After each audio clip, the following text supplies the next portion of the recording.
Well, I love you so much. Today, as we were worshiping, I just got emotional, and I'm not like normally an emotional guy, but I just had this overwhelming sense of gratitude. I love you. I love our church. I love this season that we are in. And today, I want to wrap up this series that we've been in that's been a really strong series. The series is called Shadows. And this is gonna be a strong message. In fact, every one of the messages in this series has stepped all up on your toes, and people keep showing up, which is crazy to me. Let me tell you where we've been in this series. We've said that shadows are the dark parts of our lives that follow us around. So we've dealt with issues like pride. We've dealt with issues like our past. We've dealt with issues like doubts. We've wrestled with these. And by the way, if you ever miss a message, you can always go online to www.access.tv/messages, and you can find all of the messages archived there. Please catch up. If you ever have to miss a Sunday, please stay in touch with what God's doing through our church, and we believe it's gonna change your life.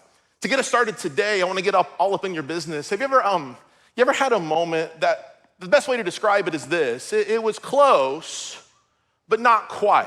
You ever had a moment like this?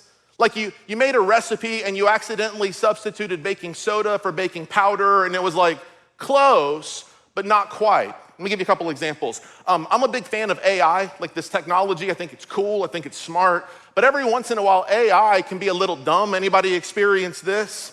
I got a voicemail from a guy in our church recently. I won't tell you who it is, but the voicemail, the AI transcribed, and let me read you what it said, and then we'll try to figure out what it meant, okay? Here's the voicemail. Hey, Jason, this is so-and-so. Just want to neck with you.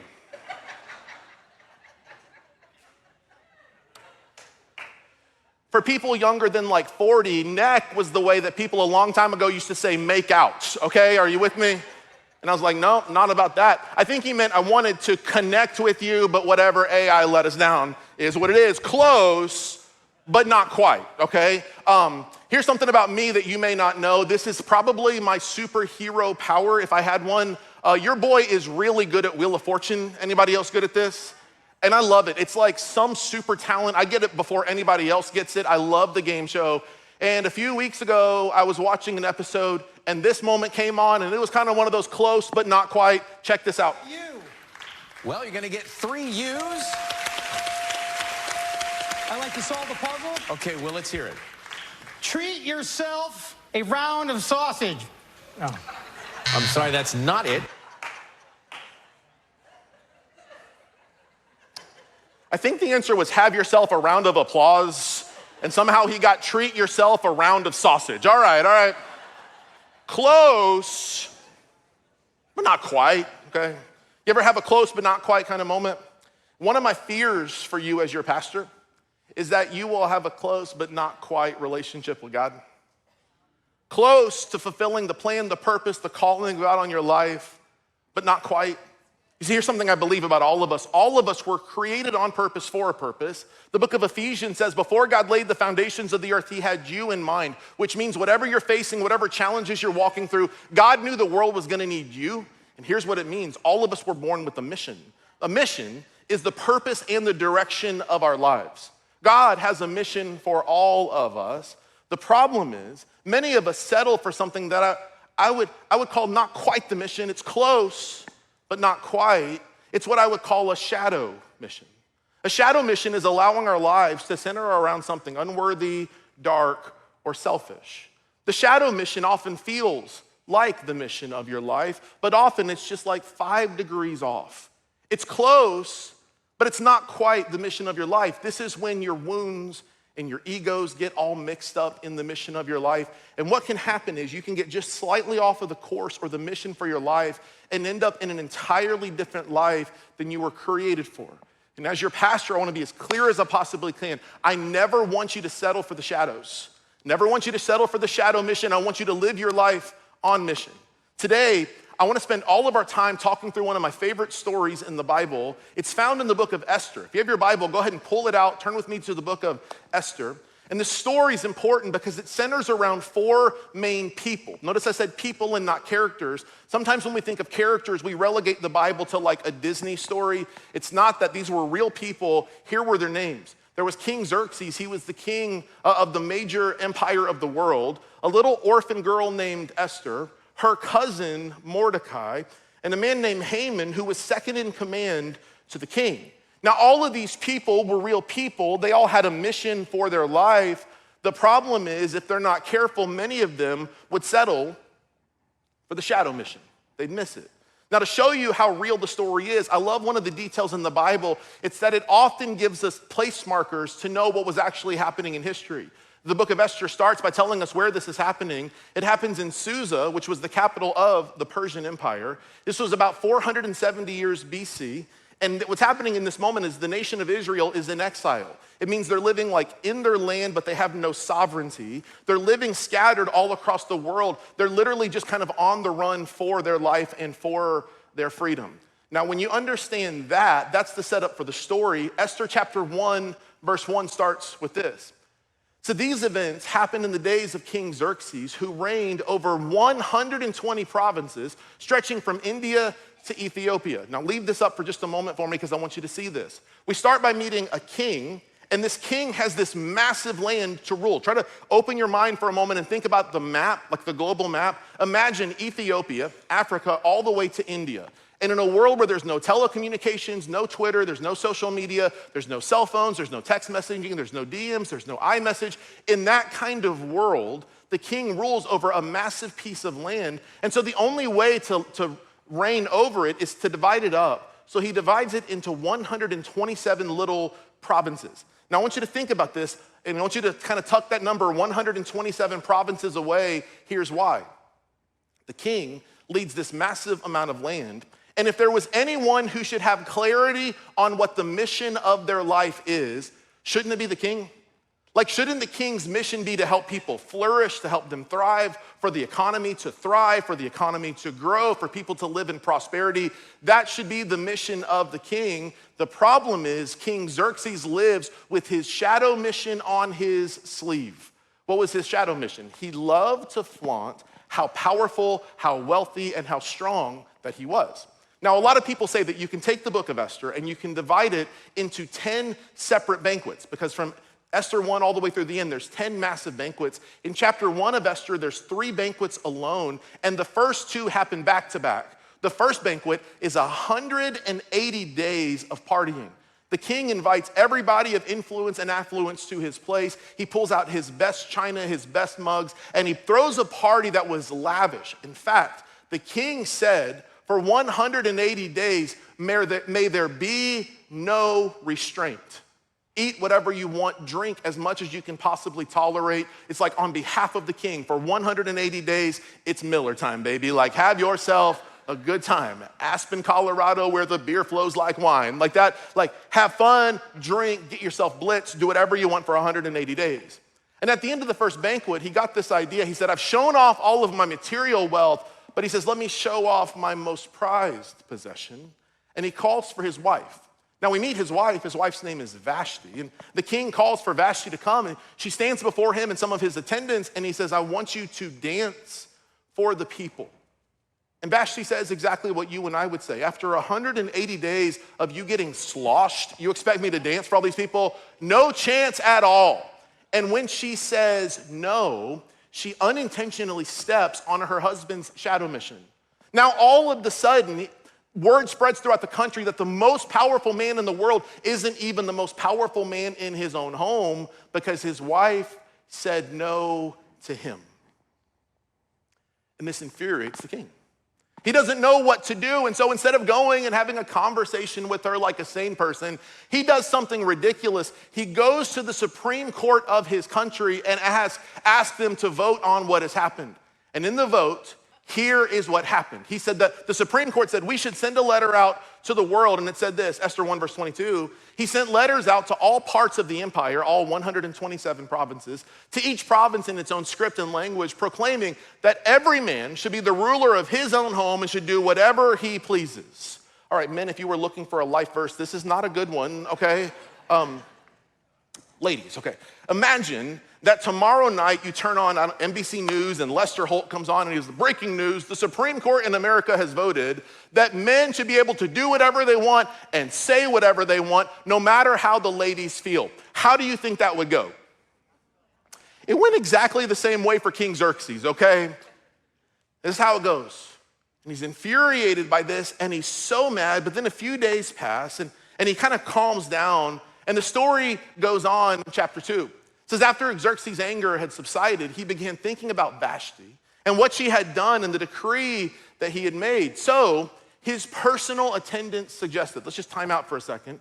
I want you to notice who he goes to for advice. Not the wise sages. He doesn't go to someone older and wiser than him. He goes to like his bodyguards, his testosterone-driven, girl-chasing bodyguards. He goes to them and he says, let's search the empire. And they suggested to him, let's search the empire to find a beautiful young virgin for the king. They says, let the king appoint agents in each province to bring these beautiful women into the royal harem at the fortress of Susa. Hegai, the king's eunuch in charge of the harem, will see that they are all given beauty treatments. After that, the young woman who most pleases the king will be made queen instead of Vashti. Now pause here for just a moment, okay?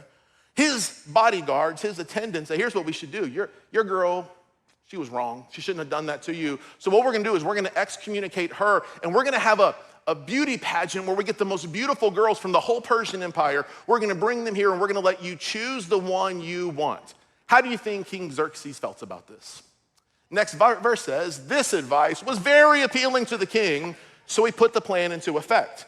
Now, I want you to try to just take a moment with me for a moment. I want you to try to imagine a world in which it would be celebrated and okay to have some sort of a contest where someone, a king, a bachelor, has all these people come and he has to pick the one that he wants. Who would do that? Who would watch that, right? Like maybe give him a rose or something. Like who would be a part of this? No one would do that, right? No, we do this. Turn this off. Get this off of the screen. Stop it. Get that off. All right. Like, we do this. And here's the funny thing. I think we take the story of Esther and we tend to like romanticize it. We tend to glamorize it. We turn it into like a Miss America or an ancient Miss Persia contest to see who's the most beautiful one. If you could really kind of strip away some of the romanticized language we've heard, this is actually really one of the first pictures of sex trafficking in the Bible. They went to every single province. Remember how many provinces there were? 127. And they pulled young girls out of their houses and forced them to come present themselves to the king. And plucked out of obscurity is this little Jewish orphan girl named Esther. We don't know what happened to her parents, but she doesn't have her parents anymore. She's basically raised by a cousin named Mordecai. And she's plucked out of obscurity and she's thrown into this contest with 126 other beautiful girls from all over the kingdom. She had to be scared. I can't imagine how she felt. And then to make it worse, the palace turned up the pressure on the event. Here's what it says that they did. Esther chapter 2, verse 12. Before a young woman's turn came to go into the king, Xerxes, she had to complete 12 months of beauty treatments prescribed for the women, 6 months of oil of myrrh, and 6 months with perfume and cosmetics. Okay, I need you to think with me for just a moment. Can you think back to a point in your life when you went on a first date and you were nervous? Can you think about this? Imagine how nervous you would be if you were stripped away from your home, thrown into a beauty pageant, and you were given 12 months of beauty treatment before you even saw your blind date for the first time. Imagine this, okay? Let's take a moment together and play a game. You ever gone on a date and you spent more than 15 minutes getting ready for the date? Anybody? Just raise your hand if you've ever done this, okay? You ever gone on a date and you spent more than an hour primping and prepping, getting yourself ready? Anybody ever spend more than an hour getting ready for a date? Okay, here's another one. Have you ever spent more time getting ready for a date than you stayed on the date? Anybody want to admit that? All right, bonus question. You ever had more fun getting ready than you had on the date? Anybody have this? Okay. Think of the pressure young Esther, this young teenage girl, was under in this moment. And she gets herself ready, a year of treatment by the king's attendants, and then comes her moment. She has an evening with the king, and then the story goes on and says this. Next verse for me. And the king loved Esther more than any of the other young women. He was so delighted with her that he set the royal crown on her head and declared her queen instead of Vashti.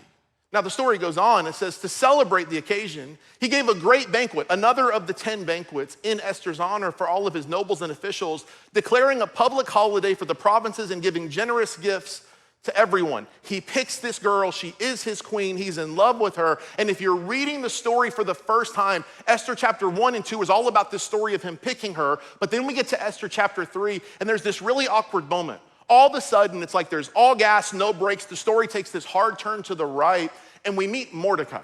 Now, Mordecai is her cousin. He's the one that kind of raised her in absence of her parents. And we meet him, but he's sitting on the outskirts of the city, and he's protesting in sackcloth and ashes. Now, I want you to think about protest in your mind, okay? When we think of protest, we often think of people picketing with signs and holding signs. This would have been something different. This would have been seen as the highest form of political defiance. And we don't know exactly what he's protesting, but he's sitting out protesting. And one day, this man named Haman comes up to him and tries to flex on him.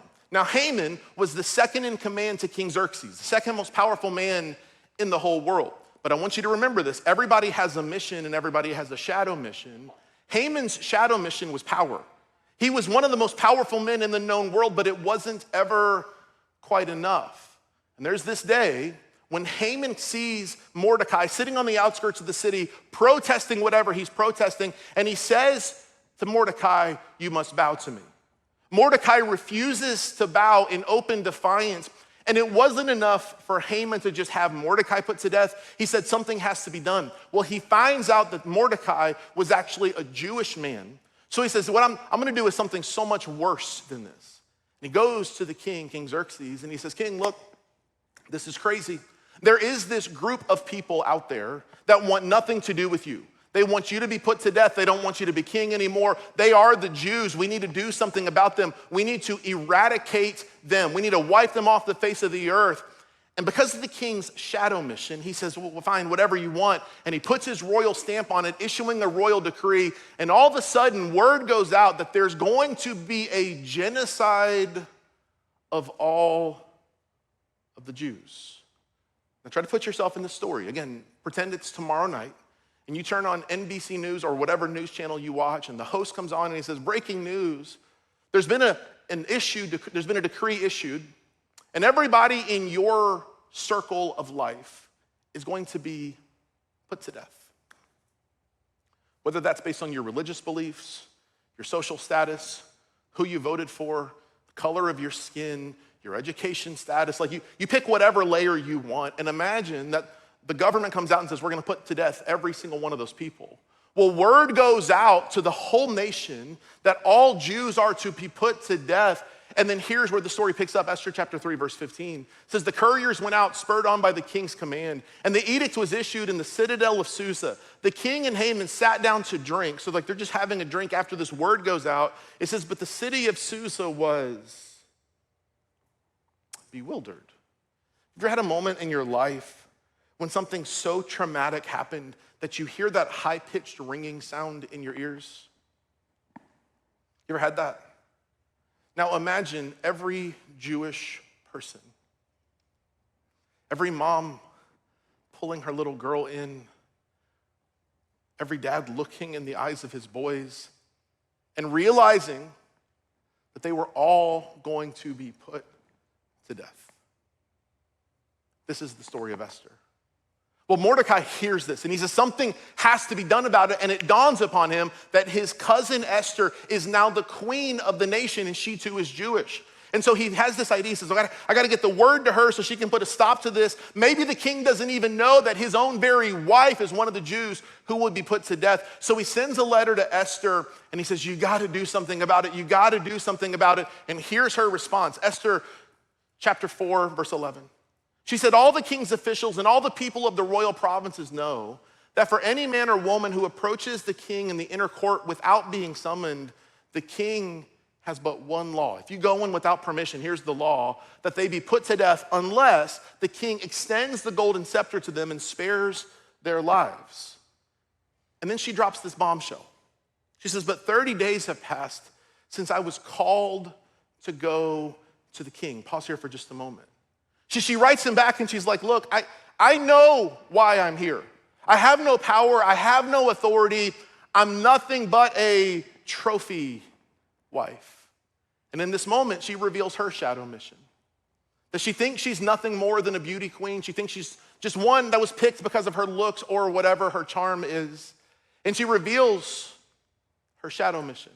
She says, if I go, even though I'm the queen, if I go in and the king doesn't extend his golden scepter, they will cut my head off. It goes on and says, when Esther's words were reported to Mordecai, he sent back this answer, and this answer confronts her shadow mission head on. He says, do not think that because you were in the king's house, you alone of all the Jews will escape. He says, for if you remain silent at this time, relief and deliverance for the Jews will arise from another place, but you and your father's family will perish. And then he says this, and this is one of the most powerful statements in the Bible. He says, and who knows?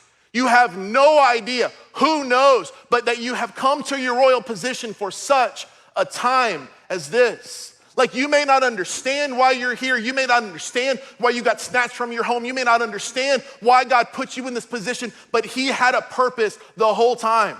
Who knows why God called you to this, but he did. Now for Esther, she's confronted with the reality that a lot of us are gonna have to deal with today. It's, will I settle for my career? And your career is all about advancing yourself, or will I step into my calling? A career is about you, but a calling is about serving God. Will I step into the moments when it feels unsure, when I don't know what to do? Will I step into the moments of divine destiny for me? If you have your message notes, pull them out, because I want you to wrestle with 4 questions. In fact, let me get really real with you. If you rode to church with somebody today, I want you to wrestle with this in the car on the way home. If you're in an access group, I want you to wrestle with these 4 questions this week. Here's the 4 questions. Question number 1, who plays the role of Mordecai in your life? Who has permission to tell you the truth? Who has permission to call out the blind spots, the things you can't see? You see, we become like the 5 most influential voices in our life. And if people in your life are leading you away from the things of God, or if they're just allowing you to settle for your shadow mission, they're not your actual friends. Who has permission to call you, to love you, to realign you back on mission? Second question for you to wrestle with is, what is the position God has called you to? Let me say this as directly as I can to somebody today. You are not who you are and where you are on accident. It's not an accident that you live where you live, that you work where you work, that you do what you do. You are uniquely intertwined with humanity all around you. And I need you to understand, God has called you to do something with your life that matters. And as your pastor, it would break my heart if you would settle for anything less than the calling, the mission that God has for you. May you never settle for the shadows. God placed you where he did on purpose. For Esther, this was a moment of realization. Wait a minute. I'm queen, and there's a reason that I'm the queen. Let me say this to you. Your kid's soccer coach is not your kid's soccer coach on accident. You were called to be a witness and a light in his life. That job you have, it's not an accident, and it's not just a job. It's an opportunity for you to show and share the love of God to the people around you. You are where you are, and you are who you are on purpose. Number 3, the question you should ask is, what resources do you have? For Esther, it's the realization, wait, if I was back home, I would not have anything to do to fix this, but God's placed me in this position. This is my resource. Can I tell you one of the greatest indicators that you are living and settling for the shadow mission? It's what you do with your commodities. It's what you do with your time. It's what you do with your money. It's what you do with your energy. And if all of these things in your mind exist to serve you and make your life better, if you think all of your money is to make your life more comfortable, if you think all of your time is about getting through work so you can get to the weekend or so you can relax, you've missed the mission of your life. Everything you have is a tool entrusted to you by God to use to make a difference on mission with God. One of the greatest indicators you're struggling with the shadow mission is if you spend every dollar you have on you. One of the greatest indicators that you are settling for the shadow mission of your life is every extra minute that you have is all about your relaxation. If you're here and you're not serving, if you're not serving someone else with your life, what are you doing? Like, we have needs in our church. People look around our church now, and they see this big church. In fact, someone told me this week that they believe our church has become the largest church in this area. And you can come to our church, you can come to one of our locations and look around and be like, oh, everything must be good. It's not good without you. Like, we need you. We need your giftings and your talents serving other people. Some of you see things like we did today where we're gonna give away tens of thousands of dollars of gift cards. And you think, wow, this church must have it. We don't have it. We're giving out of a place of need. And my wife and I just made this decision. If the church runs out of money, we'll fund the rest of it because people matter to God. Like it takes all of us. Don't settle for your shadow. Question number 4, ready? What is the spiritual need you see? I don't know if you've ever noticed this, but God wired you different. And you see things that other people around you don't see. You see homelessness and it breaks your heart, but other people don't seem to care about it. You see sexual harassment in the workplace and it devastates you and it doesn't seem to matter to anybody else, but it breaks your heart. You see needs of inequality, you see needs of injustice, you see racism, and these things break your heart, and there's a reason you see them. It was always God's intention that if you see it, you would do something about it. Let me brag on my wife for 30 seconds. This week, the news broke that there was this need because of the government shutdown, that the people who received the SNAP benefits wouldn't receive the money that they need. And it wasn't even on my radar yet. And my wife came in and she goes, we've got to do something about it. We've got to do something about it. My prayer is that when we give away tens of thousands of dollars of gift cards to meet physical needs, someone gets a hold of it and sees that a church actually cares about them. And as a result, they give their life to God. That's worth more than gift cards or money every day of the week. Look at me. Maybe you're like Esther and you see needs around you. You see spiritual needs and physical needs. You see them all around you. And I want to say this clearly to somebody today. It's not your fault, but look at me. It is your time. It's your time to do something. It's your time to respond. Step into the moment of divine calling that God has for you. Esther is confronted with this reality. And she's got to do something about it. Verse goes on, it says, then Esther sent this reply to Mordecai. Go gather together all the Jews who are in Susa, fast for me. Do not eat or drink for 3 days, night or day. I and my attendants will fast as you do. And when this is done, I will go to the king. Parenthetically, I will risk my whole life, even though it is against the law. And listen to this. And if I perish, I perish. In 1993 or so, Mattel, the toy company, there was some sort of issue, and there was a mix-up at one of the big factories. And somehow they switched the voice boxes from some Barbie dolls to some G.I. Joes. And I don't know how that happened, but imagine how confused a boy would be on Christmas morning to open a G.I. Joe, and he pushes the little button and it goes, let's go shopping, or something like that, right? And imagine getting a Barbie doll and you push the button, and instead of getting the cute little let's go shopping, you get a hit the ground soldier, now, now, now. The king, he thought he was marrying a Barbie, but what he got was a Barbie with the heart of a G.I. Joe.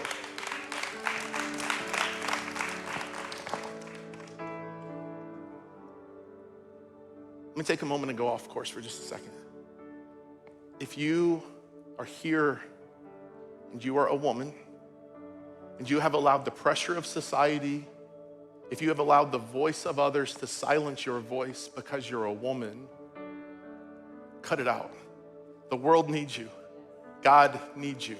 One moment of sacrificial courage can change the whole world. Let me prove it to you. Because of Esther, she has this moment, she goes before the king and she says, King, look, someone passed a law that all the Jewish people should be put to death. You may not know this, but I'm Jewish and I'm gonna have to die. The king says, who would do that? And Haman is sitting at the table. She's like, that guy. The king goes, this is unacceptable. And he has Haman put to death on the very gallows he had constructed to kill all the Jews. I want you to think about this. Remember, the story happens in 470 BC, 470 years before Jesus. Well, Esther was Jewish. The people that she saved were Jewish. 470 years later, in a little manger, in a little stable somewhere in the back streets of Bethlehem, there was a little Jewish boy born who would save the world. Here's the question. What happens if all the Jews are eradicated from the story in 470 BC? What happens to Jesus? One act of courage, one act of someone saying, I have the moxie to say this. If God's called me to it, if I perish, then I perish. What would it look like if you and I just made this decision to say, God, whatever you ask of me, I'll do it? Let me end with this question. What is your shadow mission? The thing is, all of us have one of these. We do. Every organization, every business, every church has a shadow mission. A couple of years ago, I had the privilege of preaching or speaking at the mayor's prayer breakfast to all the leaders in our city. And I asked this question. I said, every city has a shadow mission. What is your shadow mission? I think our church has a shadow mission. For 13 years, this church existed and we didn't even have a building. And now we have 3 of them and our church is awesome and it's growing and it's reaching tons of people. And it'd be really easy for us to say, oh, we made it. Let's just take care of us. Let's just fill our calendars with lots of cute, fun events for Christians to do that pull them out of the world. I got emails from people this week that were like, why don't we have a Halloween alternative? I'm like, because Halloween's when you actually get to meet your neighbors. Like, you do. We're on mission. We care about the world around us. We're never gonna settle for the shadows as a church. I have a shadow mission. I can be incredibly materialistic. I love to shop for me. I love to take care of me. I love to buy nice things for me. And if I'm not careful, my shadow mission will allow me to drift towards a form of self-idolatry where my whole world revolves around me. It's the reason I give. It's the reason I prioritize giving way above myself. Because giving breaks that hold of materialism and selfishness and greed off of me. What is your shadow mission? What would it look like if we just made this decision today to say to God, whatever your mission for me is, I'm all in. If it's finally having the courage to walk across the street and share my faith with a neighbor, if I perish, I perish. If it's leaving this place of safety and security to step out and trust God, if I perish, I perish. If it means speaking out against an injustice that I see, if I perish, I perish. If it costs me everything through an act of audacious generosity, if I perish, I perish. Would you bow your head and close your eyes with me at all of our church locations today? Let me pray for you, and I'm gonna pray that God will give you a supernatural dose of courage. God, in a world that just exists to make us happy and to take care of number one, may we never settle for the shadows. God, for some of us, if we could just be honest, we act like we're living for you, but the truth is we've settled for a shadow mission. Our wounds and our egos get in the story, and we think that life becomes all about us. God, forgive us. May we have the courage to approach the mission you have for us with everything we have. And God, I pray for a church that lives so focused and so on mission that nothing can stop us. God, may we have the courage to look ourselves in the mirror and tell ourselves the truth. Am I loving you and serving you with every part of my life? God, do you have my heart? Do you have my time? Do you have my resources? Do you have my energy? Do you have my money? Do you have all of it? Because all of it belongs to you. May I live on mission with you and for you. And may I never settle for a shadow mission. In Jesus' name. With your head still bowed and eyes still closed at all of our church locations today, if you came today and you hear me talk about a shadow mission and getting off track with what God has for you, but you don't know if you're even right with God, this moment's for you. If you came today and you would say, Jason, look, I need to start or restart following Jesus. If this is you and you need to start or restart following him, would you raise your hand right now? Thank you. Yep. Thank you. Thank you. I see you in the back. Thanks. Yep. Thank you. Wow. If this is you, I'm going to invite you to pray this with me. Praying this will change everything when you mean it with your heart. Church fam, nobody prays alone. No one stands alone here at Access. If this is you, I want you to pray this, and we're all going to pray it out loud with you. Come on, church fam, repeat after me. Would you say, Jesus, I give you my life. Would you save me, change me, make my life new? From this day forward, I give you my life and I choose to follow you. Thank you for loving me. Thank you for giving your life in my place. Because of your love and because of your sacrifice, my life is made new. So Jesus, I give you my life for the rest of my life. In Jesus' name, amen. Church fam everywhere, let's celebrate those who just made that decision.